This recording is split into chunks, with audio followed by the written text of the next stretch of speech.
आपण जी पण इलेक्ट्रॉनिक उपकरण वापरतो त्यांना नीट काम करण्यासाठी एक ठराविक करंट लागतो. पण हा करंट कंट्रोल कसा करायचा? तर याचं उत्तर आहे रेझिस्टर्सना एकत्र जोडून. आजच्या विश्लेषणामध्ये आपण करंट नियंत्रित करण्याच्या याच दोन मूलभूत पद्धती म्हणजेच सिरीज आणि पॅरलल सर्किट कशा काम करतात हे पाहणार आहोत. सर्किट डिझाईनमध्ये मुळात दोनच प्रकारच्या रचना असतात, सिरीज आणि पॅरलल. एका रचनेत करंटसाठी फक्त एकच मार्ग असतो तर दुसऱ्यात अनेक.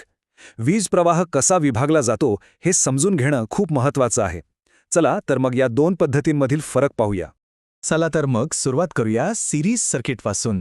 असं समजा की हा एक सिंगल लेन रस्ता आहे जिथे सगळ्या गाड्यांना एकामागे एकच जावं लागतं, दुसरा रस्ताच नाहीये.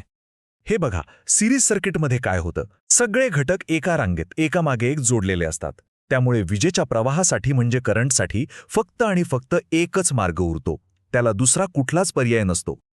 आता यातली सगळ्यात इंटरेस्टिंग गोष्ट काय आहे माहिती आहे? इथे करंट कुठेही बदलत नाही, तो सगळीकडे सेम असतो. पण जो व्होल्टेज आहे ना, तो मात्र प्रत्येक घटकामध्ये वाटला जातो. आता सर्किटमध्ये करंटला एकूण किती विरोध होतोय हे काढायचं असेल, ज्याला आपण इक्विव्हॅलेंट रेझिस्टन्स म्हणतो, तर त्यासाठी एकदम सोपं सूत्र आहे. तुम्हाला फक्त सगळ्या रेझिस्टन्सची बेरीज करायची आहे. हे बघा, इथे अगदी स्पष्ट दिसतंय. एकूण रेझिस्टन्स म्हणजे काय? तर साखळीतल्या प्रत्येक रेझिस्टरच्या रेझिस्टन्सची साधी बेरीज. म्हणजे या डायग्राममध्ये बघा, 5 ओहम, 10 ओहम आणि 15 ओहम या सगळ्यांची बेरीज केली की आपल्याला मिळतो एकूण 30 ओहमचा इक्विव्हॅलेंट रेझिस्टन्स. अगदी सोपा आहे. चला आता वळूया दुसऱ्या पद्धतीकडे, पॅरलल सर्किट्स. हे एकदम मल्टीलेन हायवेसारखं आहे, जिथे गाडीला वेगवेगळे लेन निवडण्याचा पर्याय असतो. पॅरलल सर्किटमध्ये करंटला एकाहून जास्त मार्ग मिळतात. तो प्रत्येक फाट्यातून म्हणजे प्रत्येक ब्रांचमधून जाण्यासाठी विभागला जातो. आणि इथे एक गोष्ट लक्षात घ्या, हे सिरीजच्या अगदी उलटं आहे. इथे व्होल्टेज प्रत्येक मार्गावर सारखाच राहतो, पण करंट मात्र विभागला जातो. इथे टोटल रेझिस्टन्स काढायची पद्धत जरा वेगळी आहे आणि त्याचा जो रिझल्ट येतो ना, तो खूपच इंटरेस्टिंग आहे. म्हणजे काय, तर तुम्ही जेवढे जास्त मार्ग पॅरललमध्ये जोडाल ना, तेवढं करंटला वाहायला सोपं होतं. आणि गंमत म्हणजे एकूण रेझिस्टन्स हा सर्किटमधल्या सगळ्यात लहान रेझिस्टरपेक्षाही कमी होतो. उदाहरणार्थ आपल्याकडे 10, 20 आणि 30 ओहमचे रेझिस्टर्स आहेत, तर यांचा एकूण रेझिस्टन्स किती होतो? फक्त 5.45 ओहमच्या आसपास. म्हणजे बघा, सगळ्यात लहान रेझिस्टर 10 ओहमचा आहे, पण टोटल रेझिस्टन्स त्यापेक्षाही कमी झाला.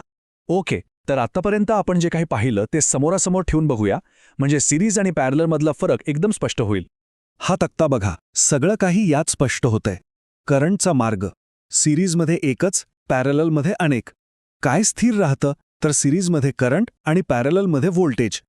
आणि रेझिस्टन्सवर काय परिणाम होतो? सिरीजमध्ये तो वाढतो तर पॅरललमध्ये कमी होतो. तर या सगळ्यातून लक्षात ठेवण्यासारखी एक गोष्ट कोणती आहे? सगळ्यात महत्त्वाचा मुद्दा हाच आहे. जेव्हा तुम्हाला रेझिस्टन्स वाढवून करंट कमी करायचा असेल तेव्हा सिरीज सर्किट वापरायचं, आणि जेव्हा एकूण रेझिस्टन्स कमी करून करंटला जास्त मार्ग द्यायचे असतील तेव्हा पॅरलल सर्किट वापरायचं. सोपं आहे. तर आता सिरीज आणि पॅरललचे नियम आपल्याला माहीत झाले आहेत. मग विचार करा, असं एखादं गुंतागुंतीचं सर्किट समोर आलं तर ते सोडवायला सुरुवात कशी करायची? पहिलं काम काय करायचं, तर यामधला पॅरलल भाग कोणता आहे ते ओळखायचं, त्याचा इक्विव्हॅलेंट रेझिस्टन्स काढायचा, आणि मग तो जो काही रिझल्ट येईल ना, त्याला एकच सिंगल रेझिस्टर समजून बाकीच्यांसोबत सिरीजमध्ये जोडायचं. आणि याच पद्धतीने मोठमोठी सर्किट्स सोडवली जातात.